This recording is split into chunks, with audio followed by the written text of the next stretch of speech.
할렐루야, 우리 하나님을 찬양하는 일이 선함이여 찬송하는 일이 아름답고 마땅하도다. 하나님은 영이시니 예배하는 자가 신령과 진정으로 예배할지니라.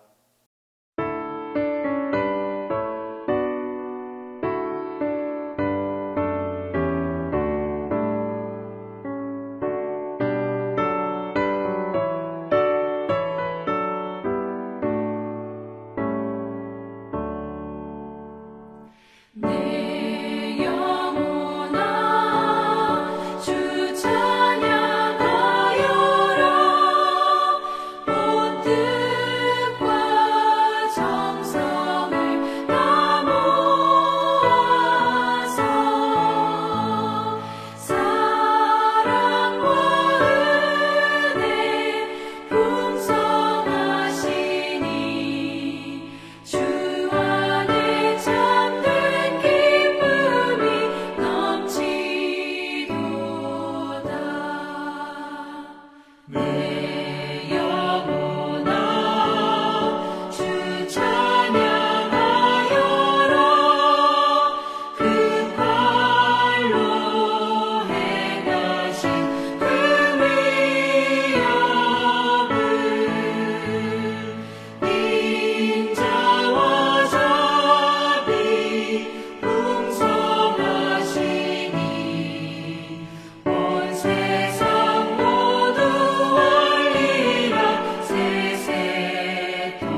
우리의 피난처 되시고 소망 되시는 하나님 아버지, 늘 한결같은 사랑을 베풀어 주시는 은혜에 감사를 드립니다.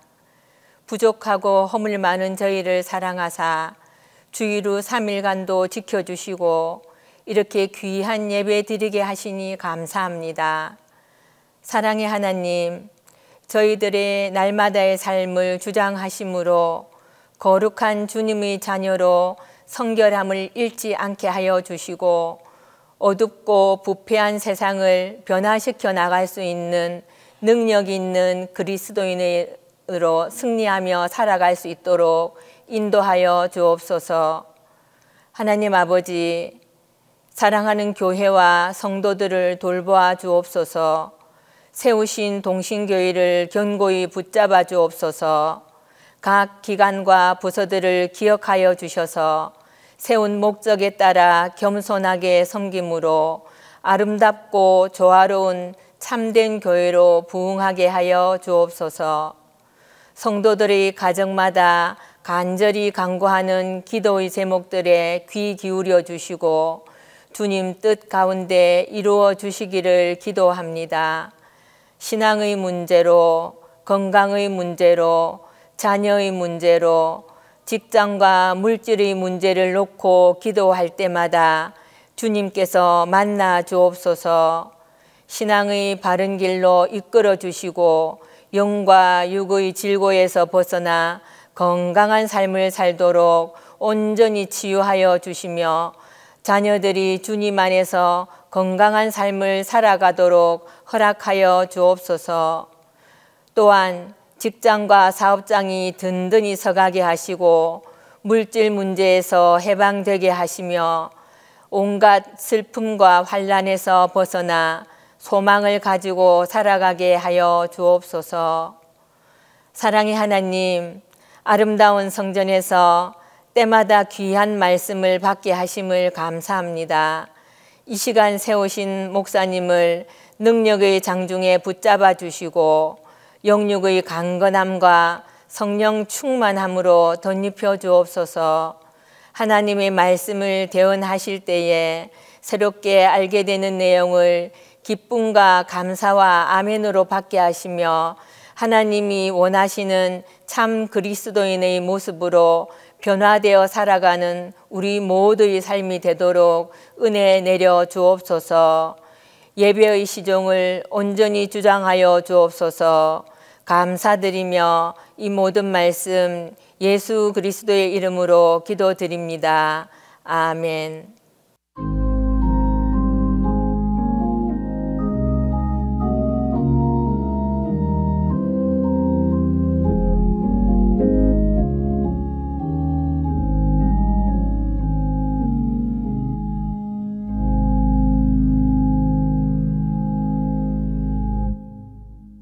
수요 예배해 주시는 하나님 말씀은 시편 146편 1절에서 2절입니다.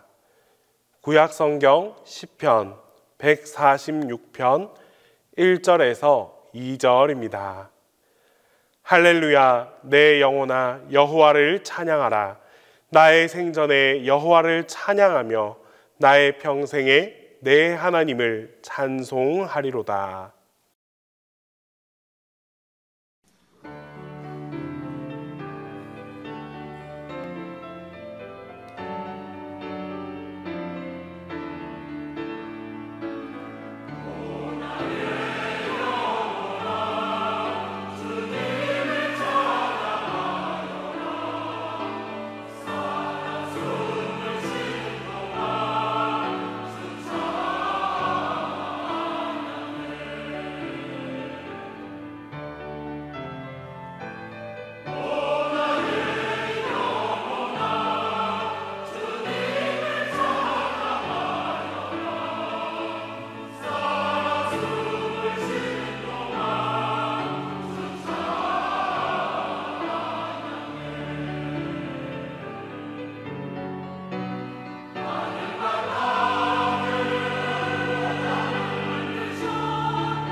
자, 오늘은 드디어 이제 이 찬송가가, 우리 한국 찬송가가 이제 총 정리하는 시간을 갖도록 하겠습니다.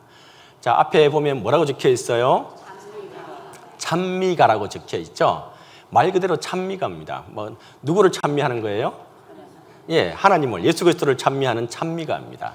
인간을 찬양하는 게 아니고, 그리고 자기를 존경하는 위인을 찬양하는 게 아니고, 오직 하나님만을 찬양하는, 예수 그리스도만을 찬양하는 그 찬미가가 우리 한국에 이렇게 등장하게 됩니다. 바로 이 표지가 이게 바로 뭐냐면 제일 처음 한국에 찬송가가 지어지게 된 찬송가가 이름이 바로 찬미가라고 하는 찬송가입니다. 이제 이것을 하나 조금씩 기억하시면 좋을 것 같아요. 제일 처음에 이처럼 언제 생겼냐면은 1892년에 처음으로 이 찬송가가 출간되게 됩니다. 근데 우리 한국에는 우리 미국 장로교회에서도 그렇고, 감리교회에서도 왔고, 침례교회에서도 왔고, 성결교회에서도 왔고, 그리고 또 호주 장로교회에서도 왔고, 여타 이렇게 또 캐나다 장로교회에서도 왔고, 이렇게 많은 나라에서 우리나라에 복음을 전하기 위해서 교파들이 들어오게 됩니다. 근데 특별히 이 찬미가는 우리 개신교 찬송가 중에 제일 최초로 만들어진 찬송가인데, 어디 교파에서 처음으로 만들었을까요? 우리 한국에 들어온 교파 중에서 감리교라고 하는 교파가 있습니다. 교단이 있습니다. 그 감리교가 제일 처음으로 이렇게 찬미가 1892년에 서울에서 출간을 하게 됩니다. 근데 그 당시 우리 앞에는 우리나라 찬송가가 있었다, 없었다? 빨리 말해요. 있었어요, 없었어요? 네, 우리는 그 앞에는 이게 하나님이 누군지, 예수님이 누군지 아무도 알지 못하던 시절이었기 때문에 찬송가라는 것도 아예 없었던 시절입니다. 그래서 이 선교사님들이 한국에 들어와 보니까 아무것도 없었기 때문에 제일 먼저 한 게 성경을 번역하고 사람들한테 성경을 전도하게끔 한 거고, 그리고 하면서 그도 뭔가 이렇게 전도하고 말씀을 전도할 때에 함께 찬양을 할 찬송가가 필요했던 거예요. 그래서 그 당시에 한국에는 없었기 때문에 미국에 있는 찬송가를 대부분 다 번역을 하게 됩니다. 제일 처음 이 찬미가는 총 27곡의 번역곡이 들어가게 되는데, 근데 하지만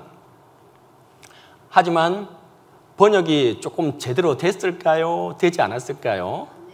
초창기다 보니까 이 선교사님도 한글을 제대로 모르고, 우리도 영어를 모르고 그러다 보니까 초창기는 번역이 참 어려웠고 잘 되지 않은 점들이 참 많이 있습니다. 그 당시 감리교 선교사님 중에서 존스라고 하는 목사님과 로스 와일드라고 하는 이 두 분께서 제일 처음에 이와 같이 번역을 하게 됩니다. 근데 안타깝게도 이 찬미가에 등록되었던 27곡은 이후에 많은 찬송가들이 나오게 되잖아요. 그죠? 하지만 번역이 너무 미숙하다 보니까 새롭게 개편되어지는 찬송가에는 들어갈 수 있었을까요? 없었을까요? 들어가지는 못했어요. 하지만 그래도 이게 바로 이 감리교에서 출발한 이 찬미가가 우리 개신교의 초창기 최초의 찬송가였다는 사실을 우리가 한 번 더 기억하면 좋을 것 같습니다. 그리고 하지만 이 1892년에 만들었지만 그 다음에 1897년 그리고 1900년대에 조금씩 더 개편되게 되는데, 개편되면서 아까 처음에는 27편의 찬송가만 개편되었지만 그 다음에 개편될 때는 우리 한국 사람의 곡 3곡 정도가 이 찬미가에 들어가게 됩니다. 그리고 1897년에는 처음에는 그 당시 이 찬송가 보듯이 악보가 있어요, 없어요? 우리나라 사람들이 음악을 알았을까요? 물론 우리 한국에도 고유의 음악인 궁상각치오라고 들어보셨어요? 한국의 음악은 서양에는 미파와 시도가 반음이 있죠. 그래서 총 7음기를 사용하잖아요. 우리는 그 미파와 시도 발음을 뺀 오음계만을 사용합니다. 그러다 보니까 궁상각시호라고 해서 우리 전통 음악도 물론 있지만 우리 전통 음악과 이 사람들의 그 7음계의 음계에 따른 악보를 갖다가 우리가 보지를 못합니다. 초창기 분들이. 그리고 서민들인데 더더욱 악보가 뭔지 알 수가 없습니다. 그러다 보니까 그냥 이렇게 글자만으로 이렇게 곡을 집필하게 되고, 그리고 선교사들이 계속해서 반복적으로 음률을 가르쳐주면 귀로 듣고 배워나가는 겁니다. 예. 이런 식으로 우리가 찬송가가 처음에 시작이 되고, 그리고 1900년대에 조금 더 찬미가 더 보충된 것은 십계명과 학습 예문과 세례 예문과 성찬 예문이 더 계속해서 추가적으로 들어가게 됩니다. 하여튼 제일 먼저 기억할 것은 1892년 감리교 우리 목사님들이 제일 처음 우리 한국 개신교에 만들었던 찬송가는 어떤 거다? 찬미가라고 하는 사실만 오늘 기억해도 오늘 괜찮을 것 같습니다.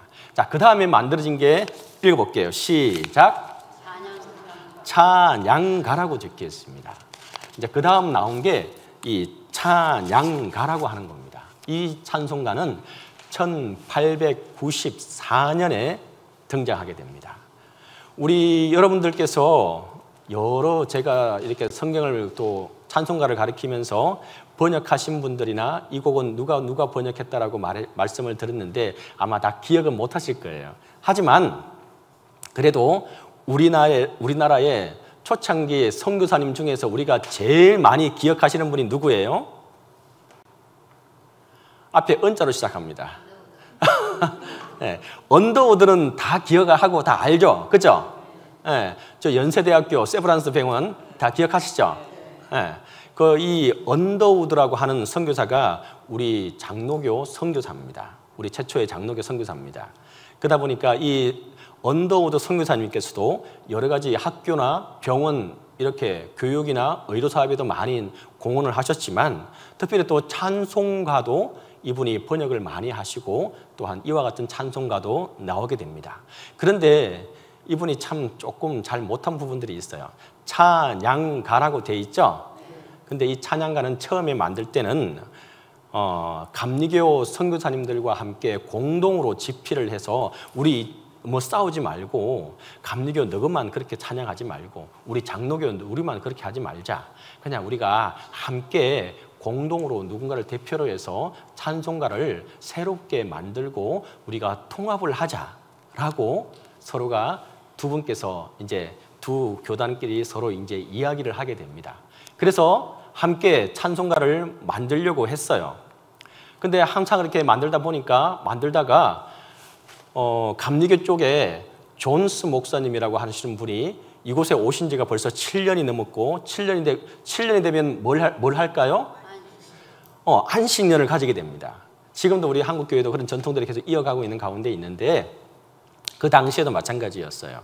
이 선교사님도 한국에 온 지가 벌써 7년이 넘었기 때문에 안식년을 가지게 되고 미국으로 1년간 휴식을 취하고 말 그대로 안식을 취하기 위해서 함께 처음에 시작은 같이 했다가 혼자 떠나게 됩니다.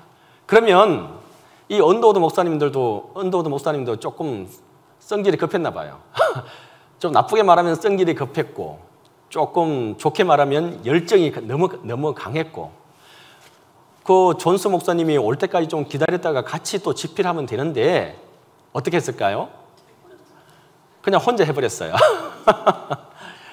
혼자 하면 뭐가 문제냐 하면은 감리교 쪽에서 생각하는 번역의 문제, 그러니까 God, God라고 하는 하나님을 어떻게 표현할 건지 아니면 번역을 또 어떻게 할 건지 서로 이렇게 의견을 맞추고 이야기를 해야 되는데 그렇지 않고 누구 마음대로? 언더우드 선교사님 마음대로 번역을 다 해버리게 됩니다. 그리고 이제 언더우드 목사님 자기 이름으로 그리고 자기의 형 존이 지원해주는 그 지원금을 가지고 이 찬송가를 만들게 되는데 그것이 바로 두 번째 1894년에 등장하게 된 바로 이 찬양가라고 하는 찬송가입니다. 하지만 너무도 안타깝게도 이 찬양가는 감리교 쪽에서 좋아했을까요? 싫어했을까요? 당연하죠. 이게 무슨 소리고 하면서 번역을 누가 이렇게 했어 하면서 우리 찬양가는 우리가 감리교 쪽에서는 사용할 수 없다라고 판단을 내리게 되고, 그리고 난 다음에 감리교 쪽에서는 사용할 수 없다고 그 저쪽 총회에서 판단을 내리고 사용하지 않았습니다. 그러면 장로교에서는 이 찬송가를 사용했을까요? 장로교에서도 이 찬송가가 천대시 받게 됩니다. 왜냐하면 제대로 된 번역과 모든 것들이 그 장로교 내에서도 이 언더우드 선교사님의 이 찬송가 번역이 제대로 마음에 들지 않았어요. 그래서 또 다른 찬송가를 만들게 되는데 그 다음에 또 소개해 드릴게요. 하지만 이 찬양가는 그 앞에까지는 그냥 글로서 악보가 없는 찬양가를 만들었다면 이 찬송가는 뭐가 있어요? 하지만 그래서 이 찬송가가 그래도 역사적으로 의미가 있는 것은 최초의 악보가 있는 찬송가로 등록이 되게 됩니다. 이 언더우드 선교사님은 처음에 온 지가 1887년에 이 한국 땅에 왔고, 그리고 제일 처음에 14명의 교인들과 2명의 장로인 백홍준, 서상윤 장로님과 함께 처음으로 이 목회를 시작하게 되는데, 서울에서 여러분들이 들으면 웬만한 교회를 알 건데 세문안 교회라고 들어보셨죠? 지금은 새롭게 교회를 건축해가지고 너무도 크고 아름답게 지었는지 모릅니다. 저는 또 그곳에 또 가서 직접 예배도 드려봤는데 그 세문안 교회가 바로 언더우드 선교사님이 제일 처음 개척한 교회이기도 합니다. 하지만 이 언더우드 선교사님은 여러 방면에 많은 일들을 하셨지만 이 찬송가를 만들 때는 자기의 욕심이 조금 너무 과하지 않았나 하는 생각을 들 정도로 감리교회에서도 장로교회에서도 이 찬송가는 채택이 되지 않고 천대시 받고 함께 하지 못하게 됩니다. 자, 그리고 난 다음에 어떤 찬송가가 나오게 되냐 하면 읽어볼게요. 시작. 찬성시라고 하는 찬송인데 이름도 참 그때 왜 이렇게 지었는지 모르겠어요. 그래. 찬성시입니다. 자, 이제 저 설명을 드릴게요. 지금 조금 복잡해집니다. 이제 제일 처음 초창기 제일 처음 찬송가는 이름이 뭐라고 했죠? 찬미가. 어느 교단에서 만들었다고요? 감리교회에서 만들었습니다. 그러면 아까 그 찬양가는 같이 만들다고 처음에는 했지만 언더우드가 그냥 또 지 마음대로 하는 바람에 그 감리교에서는 이것을 받아들이지 않았죠. 그래서 그러면 감리교는 뭘로 계속 나가겠어요? 찬미가로 계속해서 그냥 나가는 겁니다. 그리고 그러면 요 장로교회 교인들과 목사님들도 뭔가 교인들을 전도하거나 복음화할 때 찬송이 필요한데 새로운 걸 만들어야 되겠죠. 그 장로교에서 만든 게 찬성시입니다. 아까 그 언더우드 목사님 선교사님의 찬송시는 찬양가는 채택이 되지 않았기 때문에 새롭게 총회에서 찬성시를 만들게 됩니다. 이유는 아까 말씀드린 대로 그 두 분의 목사님들이 서로 번역의 문제에서 마음에 들지 않았기 때문입니다. 찬성시는 한국 최초의 장로교 찬송가로 아주 우수한 찬송가로 등록이 되게 됩니다. 말 그대로 최초의 찬송가는 한국 개신교 최초의 찬송가는 찬미가, 그리고 악보가 있는 찬송가는 언더우드의 찬양가, 그리고 우리 장로교 여러분들이 소속되어 있는 장로교 찬송가의 제일 첫 찬송가는 바로 이 찬송시라고 하는 찬송가입니다. 조금 어렵지만 한 번쯤은 그래도 기억을 하시면은 그래도 우리의 뿌리가 어딘지를 한번 기억하시면 좋을 것 같아요. 자, 이렇게 되어서 다음은 또 이상하게 또 발음이 또 이상하게 됩니다. 읽어볼게요. 시작. 찬송가. 네, 이분들이 발음을 갖다가 참 이상하게 만드는 것 같아요. 네. 드디어 이제 찬송가라고 하는 것이 나오는데 이 찬송가는 1908년에 한국 개신교 최초의 장로교, 감리교가 서로 이제 드디어 이분들이 드디어 이제 함께 이렇게 싸우지 말고 우리가 너도 하나님 섬기고 우리도 하나님 섬기는데 같은 하나님을 같은 찬송가를 가지고 같이 좀 찬양하자 하는 마음으로 1908년에 한국 개신교 최초의 장로교, 감리교 통일 찬송가가 출간이 되게 됩니다. 이거는 복음주의 선교단체인 교파연합 운동의 일환으로 복음주의 공동의회에서 조직할 때 이 찬송가를 처음으로 조직하게 되고 만들게 됩니다.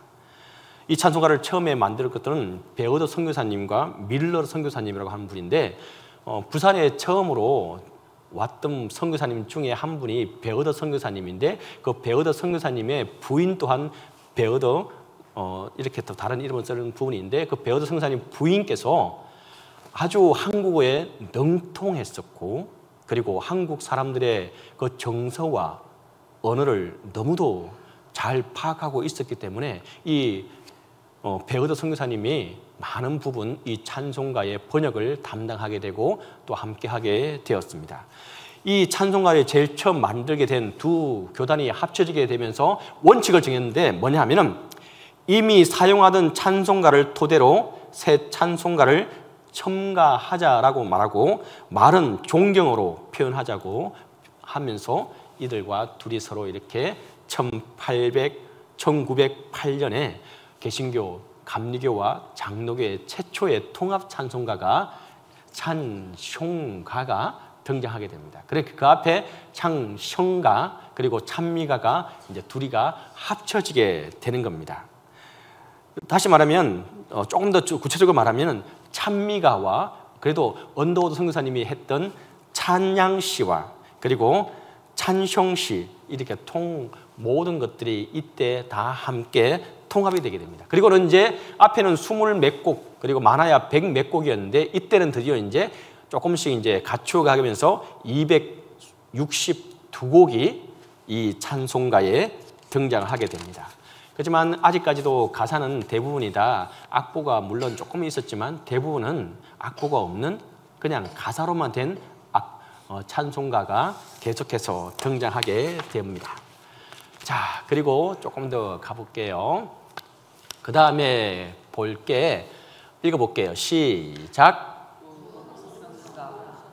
부흥성가라고 있는데, 자, 이제 또 이때는 언제냐면은 1930년대가 되게 됩니다. 1930년대는 우리가 어떤 시기로 생각하고 있습니까? 1910년부터 1945년까지 우리는 어떤 시대를 보냈습니까?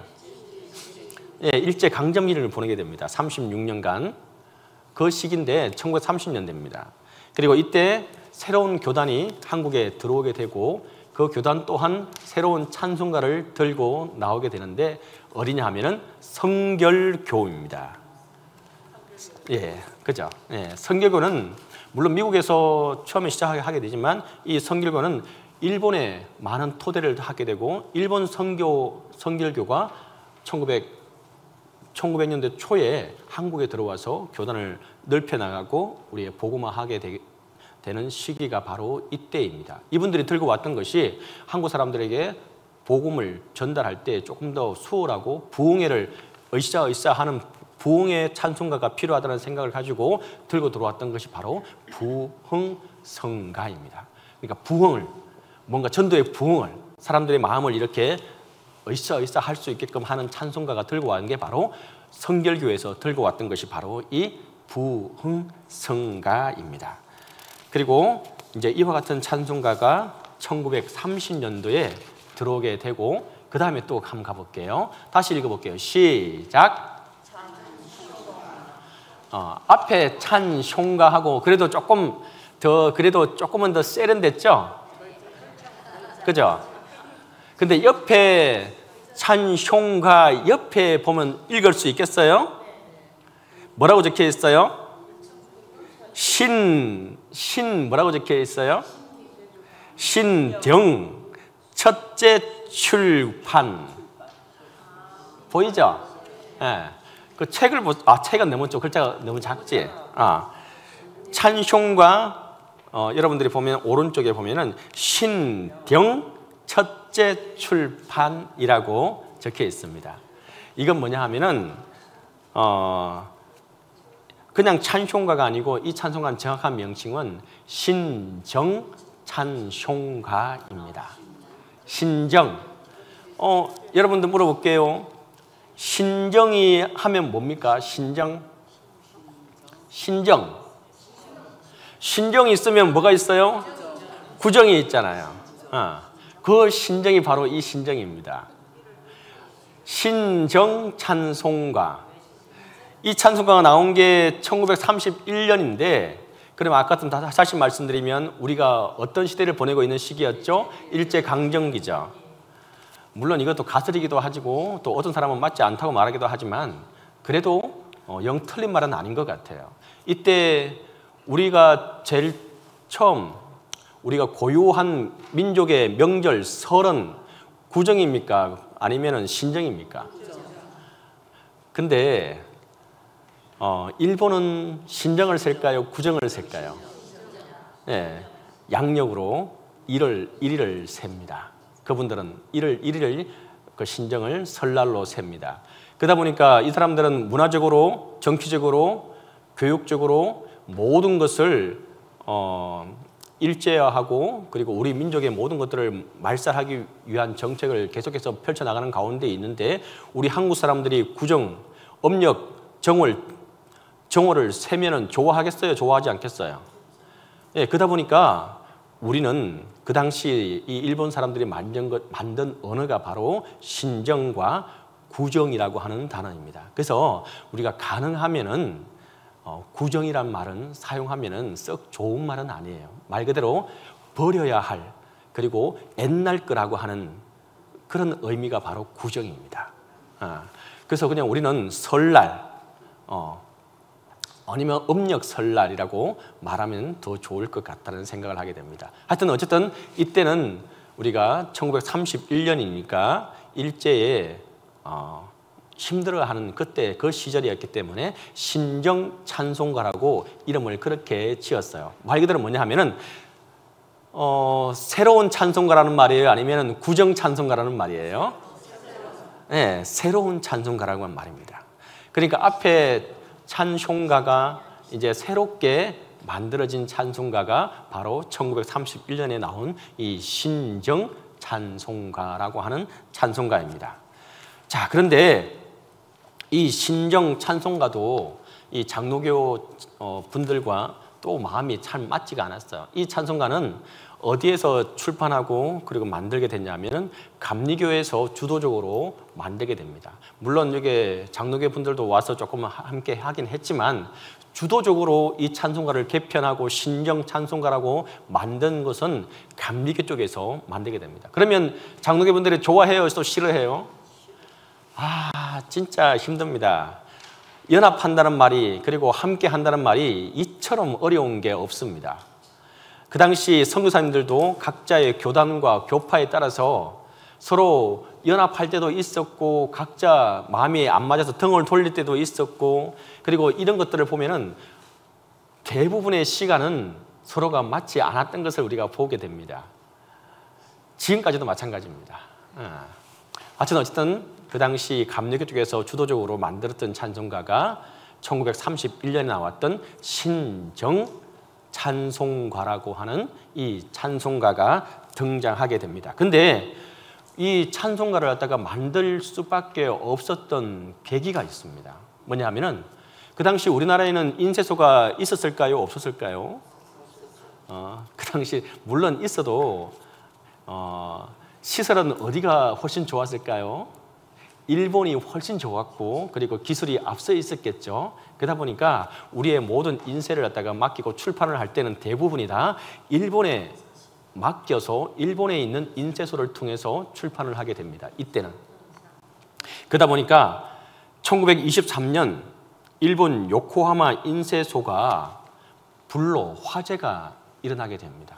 근데 중요한 건 그 요코하마 인쇄소가 중요한 게 뭐냐 하면은 그 인쇄소 자체가 중요한 게 아니라 그 인쇄소에 바로 그 앞에 있던 찬송가가 그 우리의 모든 재본과 모든 것들이 다 그곳에 있었는데 함께 타버렸어요.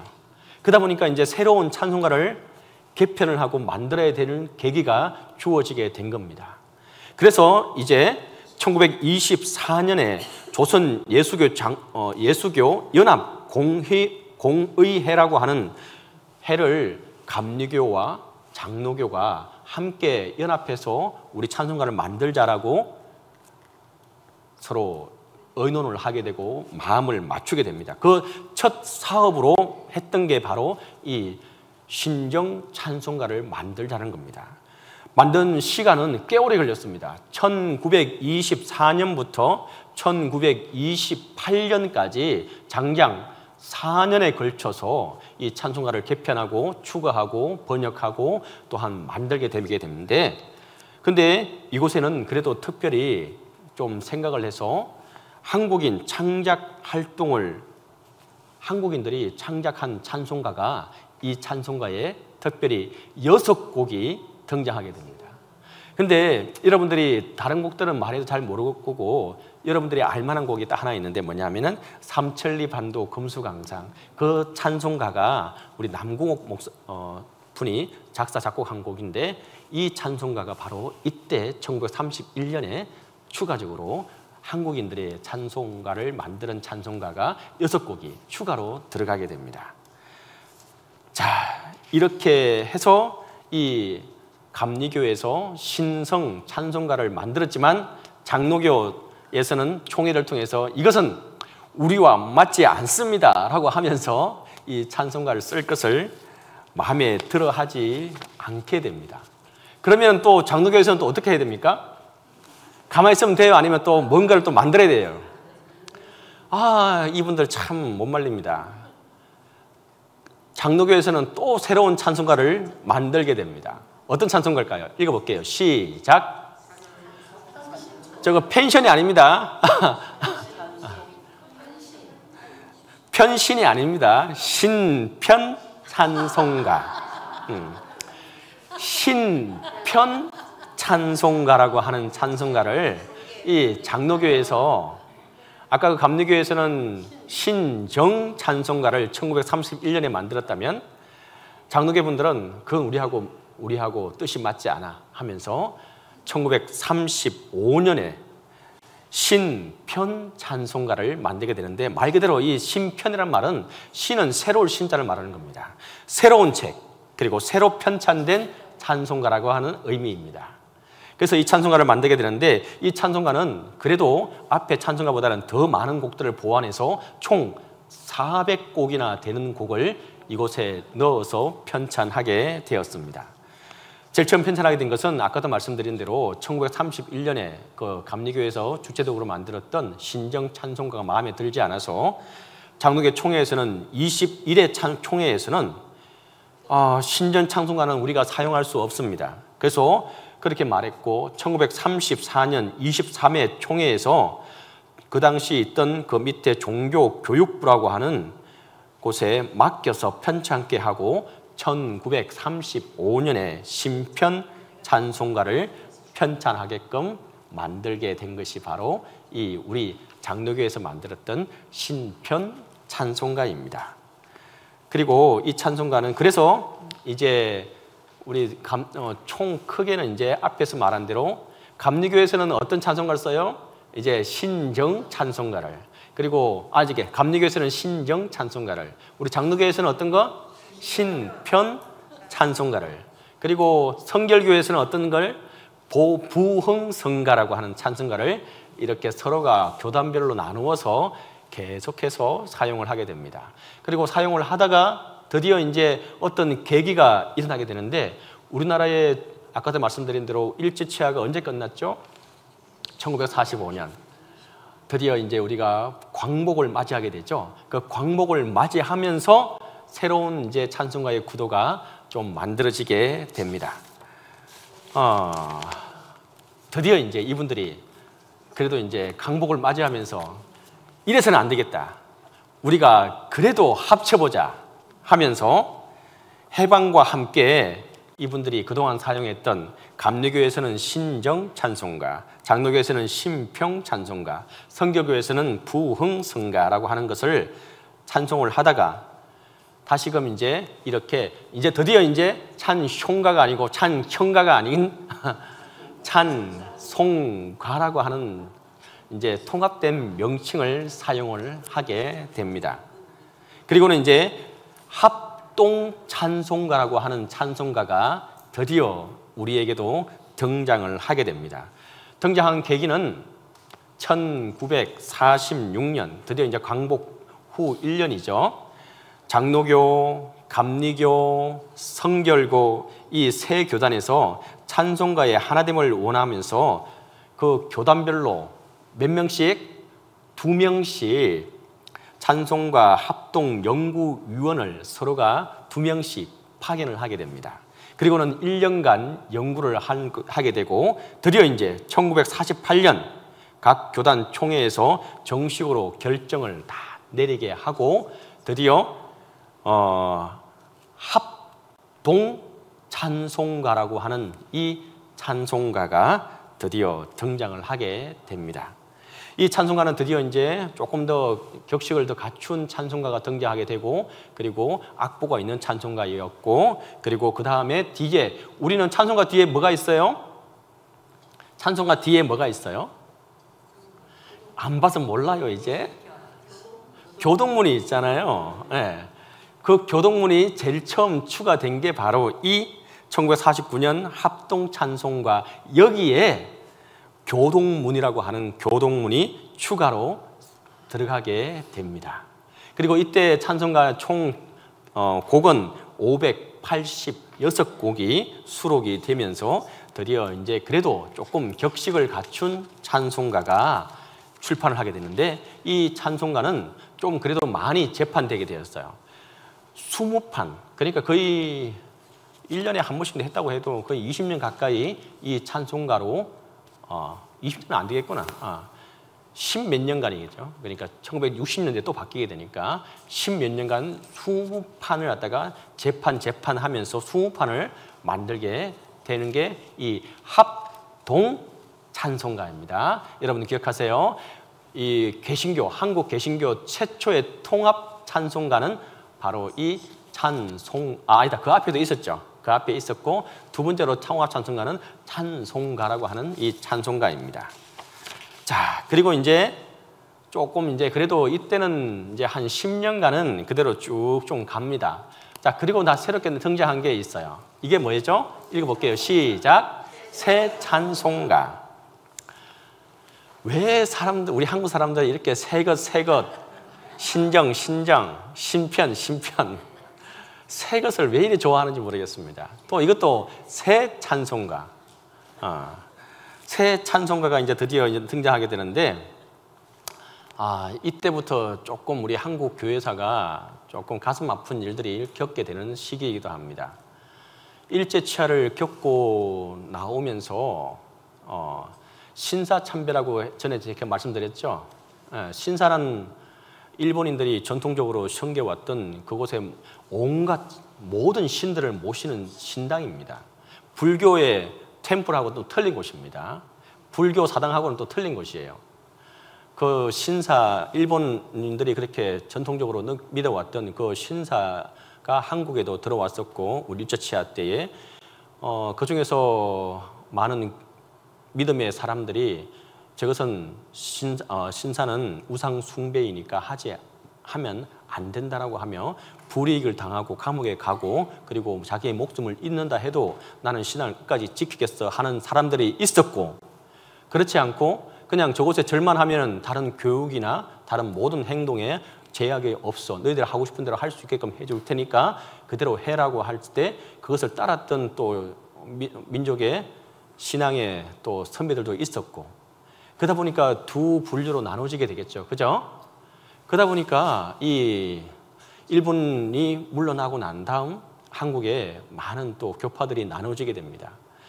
특별히 장로교도 그 앞에는 장로교라고 하는 명칭을 통합적으로 사용을 했는데, 이 해방이 되고 난 다음에 이 장로교가 많이 분열이 되게 됩니다. 특별히 우리가 알고 있는 큰 우리 장로교의 세 교파가 있죠. 뭐가 있어요? 우리는 통합이에요. 그리고 합동, 그리고 또 하나 고신이 이렇게 등장하게 되는데 처음으로 먼저 나누어진 것은 고신입니다. 고신 그분들은 말 그대로 아까 우리는 이것은 신사는 우상 숭배이니까 우리는 절대 할 수 없어. 우리는 끝까지 하나님을 섬기겠어. 해서 감옥에 들어가셨다가 해방하면서 같이 감옥에서 나오신 분들입니다. 그러니까 그분들을 뭐라고 할 수는 없습니다. 그분들이 끝까지 신앙을 지키신 분들이라. 그 프라이버시와 자부심이 지금도 굉장합니다.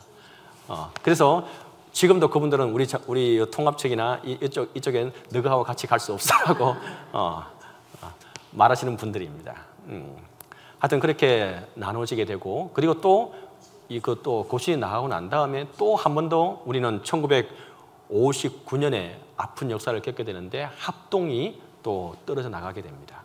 그래서 이제 이렇게 우리 장로교에서는 크게 합동, 통합, 고신 이 세 교단이 서로가 이제 나누어져서 물론 같은 하나님을 섬기고 같은 성경을 보지만 하지만 찬송가는 또 다르게 또 이때 분열을 하게 됩니다. 그래서 고신과 합동은 앞에 만들었던 합동 찬송가, 합동이 합동을 싫어하니 이거 참 큰일입니다. 합동분들이, 고신분들이 합동 찬송가, 그 앞에 만들었던, 같이 이제 통합을 만들었던 그 합동 찬송가를 사용하는 것을 거부하게 됩니다. 그러면 어떻게 되겠습니까? 이분들은 또 뭘 만들어야 되겠습니까? 그죠? 이렇게 또 하는 거예요. 또 새로운 찬송가를 만들어야 되는 게 바로 이 새 찬송가입니다. 네, 맞습니다. 그래서 이분들은 1960년도 12월에 합동과 고신, 그 옛날에는 지금은 고신이라고 하지 않았고 그 앞에는 고려라고 했어요. 그 고려 그분들이 새 총회를 구성하고 합동 기념 사업으로 바로 이 새 찬송가를 출판을 결의하게 되고, 그리고는 1962년 12월에 새 찬송가라고 하는 명칭으로 생명의 말씀사에서 이 찬송가를 출판하게 됩니다. 이때 교단들이 또 이제 하나씩 분열하면서 대신 이제 우리 합동은 앞에 뭘 썼겠어요? 합동 찬송가를 그대로 이때는 쓰고 있는 시기입니다. 이렇게 이제 교단이 분리하면서 또 찬송가도 서로가 이렇게 또 나누어지고 또 나누어지게 되는 아픈 역사를 우리가 겪게 되게 됩니다. 그 당시 찬송가 앞에 부분인데 그래도 많이 정리되고 이분들도 나름대로 많은 격식을 갖추기 위해서 노력했던 찬송가이기도 합니다. 자, 그리고 드디어 이제 어떤 또 찬송가가 나오게 되냐면은 이제 찬송가가 조금 이제 앞에보다 좀 그래도 찬송가라는 이름이 조금씩 바뀌었죠. 이건 뭐냐 하면은 여러분들이 조금 이제 이 찬송가는 조금씩 오랫동안 신앙생활 하신 분들은 기억하실 수도 있을 것 같아요. 이 찬송가는 뭐냐 하면은 이제 어떤 이름을 또 썼을까요? 이제는 개편 찬송가. 예, 개편 찬송가라고 해서 1967년에 이때는 좀 곡이 좀 많이 들어갑니다. 드디어 이제 한 600곡 정도 이 찬송가에 들어가게 되는데 1963년에 여러분들이 이때 태어나신 분들도 여기 좀 있죠. 그러니까 1963년에 감리교, 그리고 기장, 그리고 예수교 장로회, 그리고 성결교회가, 그리고 기독교 연합회가 이제 서로 합심해서 우리가 찬송가를 좀 만들자 해서 만든 게 찬송가 개편 작업을 시작하게 되고, 그리고 이 찬송가를 만들 때에 기존 원칙이 있습니다. 원칙을 한번 읽어볼게요. 시작. 찬송가 중 중첩된 것은 단일화한다. 국가, 민족 등의 곡조와 가사 등은 재검토한다. 종류별로 편찬하는 데 유의한다. 예배용 찬송을 보강한다. 특정 예배 때에 사용할 찬송을 보강한다. 우리 찬송 한국 가사와 곡조를 보강한다. 교동문을 보충한다. 가사를 모두 검토한다. 그리고 위에 8개 원칙 외에 묵도 찬송, 송영 찬송, 아멘 찬송 등을 대폭 보강한다. 자, 이런 원칙을 가지고 감리교, 기장, 예수의 장로회, 그리고 성결교, 그리고 기독교의 연합회가 이와 같은 개편 찬송가를 1967년에 600여 곡을 함께 등록하면서 만들게 됩니다. 그래서 앞에 했던 새 찬송가는 앞에 합동가 고신분들이 사용을 하게 되고, 그리고 개편 찬송가는 감리교와 기장과 예수교 장로회 우리들과 성결교회가 이 찬송가를 또 한국 안에서 서로 이제 나누어서 사용을 하게 됩니다. 그런데 여기에 원칙을 만들면서 좀 많은 부분 이분들이 고심하고 또 고심했던 흔적들이 있는데, 왜냐하면 6번에 보면 우리 찬송 한국 가사와 곡조를 보강한다. 이 부분이 여러분들 이 사람들한테도 많은 절실한 부분들이었어요. 왜냐하면 그 앞에까지는 모든 것들이 번역곡이었고, 그리고 우리 한국 정서와 맞지 않는 외국 분들이 외국에서 만들었던 그 정서를 우리가 그대로 번역하다 보니까 우리 정서에 맞지 않는 부분들이 많이 있었기 때문에 그분들을 알았고 또 그것을 보강하기 위해서 많은 노력들을 기울이는 찬송가들이 이제 등장하게 됩니다. 그리고 교동문도 더 보충을 하게 됩니다. 그리고 그 외에, 그리고는 이제 앞에 말씀드렸듯이 4번에 보면 예배용 찬송을 보강한다라고 되어 있죠. 그 말은 뭐예요? 그 앞에 간 찬송들은 그냥 부흥회나 집회용 찬송들이 대부분의 찬송들이었습니다. 그러니까 예배보다는, 근데 이때부터는 1960년대 이때부터는 이제 그래도 예배가 갖추어지고 어떻게 하면 하나님께 더 아름다운 예배를 드릴 수 있을까를 고민하는 흔적들이 이때부터 등장하게 되었다는 것을 보여주는 모습이기도 합니다. 자, 그리고 이제 그 다음에 이제 어떤 찬송가가 등장하게 될까요? 그리고 또 한 가지 더 말씀드리면, 이때 찬송가는 앞에 말씀드린 대로 부흥회에서 예배용으로 이렇게 전환이 되었고, 그리고 그 앞에는 앞에 이제 30년대, 40년대 그 앞에 찬송가들은 뭐냐 하면은 이 땅에 이분들이 살아갈 재미나 즐거움이나 뭔가 미련이 있을까요? 없을까요? 이분들에게 있었을까요? 없다 보니까 어디에 대한 소망을 찬송을 많이 했을까요? 어디요? 그 당시에는 하늘이라고 하지 않았어요. 천국이라고 하지 않았어요. 천당. 저 천당에 대한 소망을 품고 그 천당을 하나님 갈 수 있게 해달라고 하는 그 소망을 품고 찬양들이 많았다면, 이제 1960년대 이제 모든 6.25도 끝나고 일제치하도 끝나고 이제 조금씩 이제 그래도 살만해지니까 그래도 이 땅에서 조금은 미련이 이제 남아요, 안 남아요?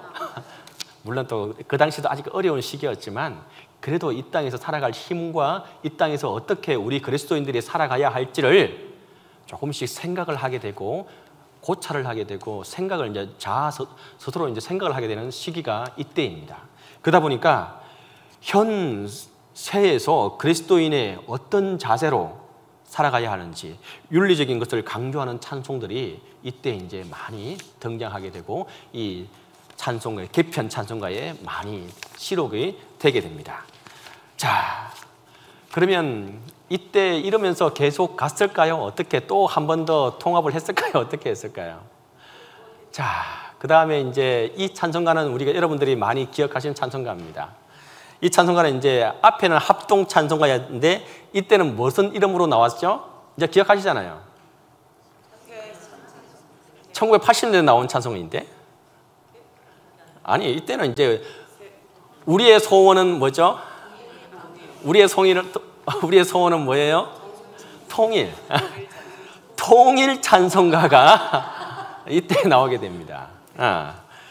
1983년 드디어 이제 통일 찬송가가 드디어 이제 그래도 이제 교단별로 다 통합을 하고 통일을 하면서 함께 하자는 의미에서 통일 찬송가를 등장시키게 됩니다. 이때 찬송가가 뭐냐면은 합동 찬송가, 앞에 말했죠. 그 합동 찬송가, 그리고 합동 찬송가 제일 1940년대 50년대 나왔던 합동 찬송가, 그리고 그리고 고신과 합동이 사용했던 새 찬송가, 그리고 장로교회 우리 통합직이 사용했던 개편 찬송가, 이 모든 찬송가가 말 그대로 어떻게 해요? 통일시켜서 드디어 이 통일 찬송가가 나오게 됩니다. 통일 찬송가가 나오기 위해서 하나의 찬송가에 그것도 조직을 만들어야 했습니다. 그 조직이 어떤 조직일까요? 여러분들이 잘 알고 있는 조직입니다. 찬송가 하면은 한국 찬송가 공회라고 있습니다. 이 찬송가 공회가 드디어 1981년에 조직이 형성되고 만들어지고, 여기에서 이제 모든 찬송가가 만들어지게 되고, 그리고 출판권과 저작권료가 바로 여기에 모든 것들이 종속되게 되게 됩니다. 그리고 이때는 하지만 함께 만들었던 것은 찬송 공회에서 만들었지만, 출판은 대한기독교서회와 생명의 말씀사에서 공동으로 이때는 출판을 하게 되고, 1983년이니까 그래도 88 서울 올림픽과 86년 아시아 게임을 앞두고 있는 시기입니다. 그러다 보니까 그래도 우리가 좀 경기적으로 많이 올라올 때고, 기독교인들이 이때 10만씩 20만씩 그냥 올라올 때입니다. 그 여의도 거기에서 몇백만씩 모여서 우리가 기도해야 하고 집회도 하고 했었잖아요. 그죠? 그때가 바로 다 80년대입니다. 이때 이 통일 찬송가가 몇 부 정도가 출판이 됐겠습니까? 우리 기독교인들이 이제 꽤 많은 이제 한국에 정착하게 되고 늘어나는 시기이기도 합니다. 이때 400만 부나 팔리게 됩니다. 400만 부. 한 권, 두 권이 아니고 400만입니다. 400만 부가 팔리게 되는, 그렇게 많이 팔리게 됩니다. 그리고 이때 이렇게 통일 찬송가를 만들 수 있었던 계기가 뭐냐 하면은, 이때가 바로 한국 기독교, 한국에 기독교가 들어온 지가 몇 년째 되는 해였을까요? 100주년이 되는 해가 바로 그 1980년대 그때였습니다. 그러다 보니까 그 100주년 기념 사업으로 우리가 이래서는 안 된다. 우리가 한국교회에, 한국에 하나님께서 복음을 전해주시니까 벌써 100년이 됐는데 우리가 아직도 이러면 안 된다 해서 100주년 기념 사업으로 이 통일 찬송가를 함께 만들자고 건의를 하게 되었고, 합동 찬송가, 새 찬송가, 개편 찬송가가 말 그대로 통일이 되어서 이 통일 찬송가가 등장을 하게 되었습니다. 그 앞에 이제 내용이 이제 더 이제 갖추어지고, 그리고 분류별로 예식에 사용될 찬송가, 예배의 찬송가, 그리고 부흥성가의 찬송가, 여타 이렇게 개편되면서 많은 부분 또 나누어지기도 합니다. 자, 이제 이 찬송가는 설마 아시겠죠? 이 찬송가는 이제 아시겠죠? 여러분들이 지금 이제 사용하고 있는 찬송가입니다. 지금 이제 찬송가가 이름이 뭐예요? 예? 지금 우리가 쓰고 있는 찬송가 이름. 여러분들은 성경책을 안 들고 우리가 이것만 보니까 앞에 모든 자막을 다 처리해 주니까 찬송가를 안 들고 오니까 모르는 거죠. 예, 이 찬송가는 언제 나오냐면은 이제 20세기 2000년이 이제 지나서 2006년에 출판하게 되는데, 21세기 새 찬송가라고 하는 이름으로 항상 우리 한국 사람들은 뭔가 이렇게 새로운 새자, 여기에 새도 만든 것도 아마 그래서 만든 건가? 네, 새가 새로운 새자. 네, 그것까지는 내가 아직 안 찾아봤는데 네, 지금 보니까 그런 것 같기도 하고. 하여튼 이 찬송가에는 645곡이 이제 모든 것들이 갖추어진 찬송가가 등장하게 됩니다. 그리고 특별히 이 21세기 새 찬송가에는 한국 작사가가 많은 곡들을 이곳에, 물론 645곡 중에 128곡이니까 정말 많은 건 아니지만 그래도 한국 정서에 한국 사람들이 참가한 곡들이 이렇게 들어가게 되었습니다. 이렇게 들어가기까지 어떤 절차를 이 21세기 찬송가는 겪게 되었냐면은, 그래도 모든 교단에 있는 전문가라고 하는 사람들 200명을 선출하게 됩니다. 찬송가의 전문가, 음악의 전문가라고 하는 분들을 200여 분을 다 선출하게 되고, 그리고 그분들을 통하여서 한국에 있는 찬송가, 복음성가부터 시작해가지고 모든 찬송가 6천여 명, 6천여 곡을 다 가지고 와서 검토를 하게 됩니다. 그리고 외국곡은 2만 5천 편을 찬송가를 갖다가 가지고 와서 이 찬송가가 우리 찬송가에 들어갈 수 있는지 없는지를 총 그래서 한 3만 1천여 편의 찬송가를 이 200여 분이 몇 년간에 걸쳐서 검토를 하게 됩니다. 그리고 난 다음 심사를 하고 편찬을 하고, 그리고 그 앞에 찬송가는, 통일 찬송가는 9개 국가의 외국곡들이 들어갔다면 이번에는 더 많은 나라들, 20개가 넘는 곡들을 갖다가 이 21세기 찬송가에 편찬을 하게 되고 다양한 국가들을 들어가게 됩니다. 그리고 교동문 있었죠. 교동문은 옛날에는 50개, 60개, 70개 정도밖에 없었어요. 근데 이때는 드디어 이제 우리가 지금 총 우리가 교동문 몇 번까지 있는지 기억하시는 분은 있으세요? 잘 안 보죠. 우리 찬송가에 지금 137번까지 되어 있습니다. 그래서 그게 이제 완전히 정착이 된 게 바로 21세기 찬송가이기도 합니다. 그래서 이제 이렇게 해서 드디어 2006년에 21세기 새 찬송가 645곡이 완전히 정착이 되고 오늘날과 같이 이루어지게 되었습니다. 자, 아까 말씀드린 대로 이 21세기 찬송가와 통일 찬송가는 저작권이 어디에 있을까요? 네, 맞습니다. 한국 찬송가 공회, 거기에 모든 저작권이 다 이제 우리 이제 더 이상 싸우지 말고 더 이상 찬송가 더 이상 어렵게 하지 말자 하면서 그 찬송가 공회를 하나 만들고 거기에서 나오는 찬송가만을 우리의 한국 땅에 있는 모든 교단들이 함께 이 찬송가만을 사용하자라고 해서 이제 더 이상의 이제 찬송가는 없이 지금까지는 이어오고 있습니다.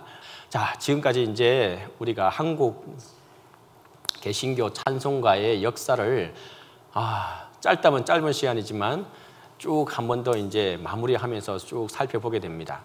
진정으로 이 찬송가가 오늘날 여러분들의 손에까지 오기까지 얼마나 많은 분들의 헌신과 노력과 또한 갈등과 또 다툼도 있었고 있었는지 이제 조금 이해를 하시겠죠? 이제 그런 속에서 어쨌든 하나님께서 우리에게 지금 21세기 새 찬송가를 오늘날 우리에게 주시고 이 찬송가를 통해서 하나님을 찬송할 수 있게 해 주신 것입니다.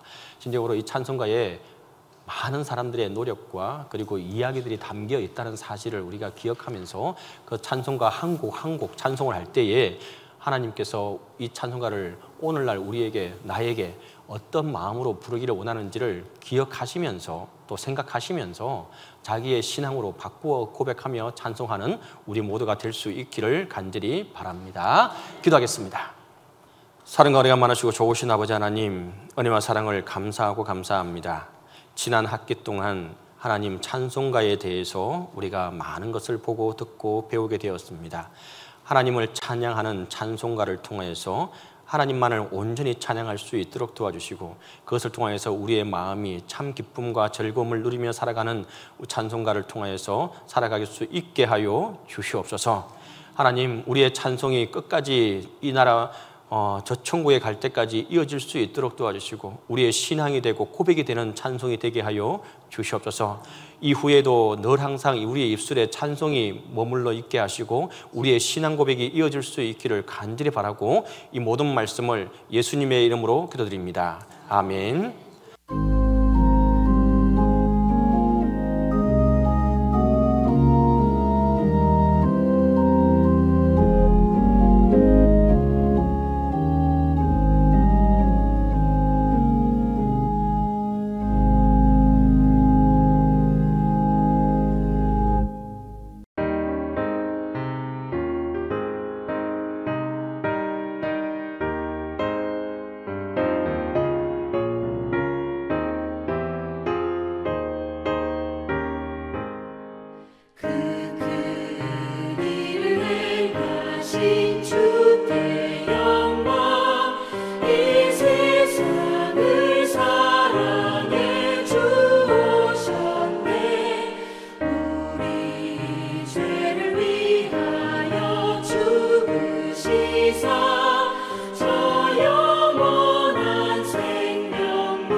이제는 우리 주 예수 그리스도의 은혜와 하나님의 사랑과 성령의 교통하심이 이제부터 영원토록 함께 있기를 간절히 축원하옵나이다.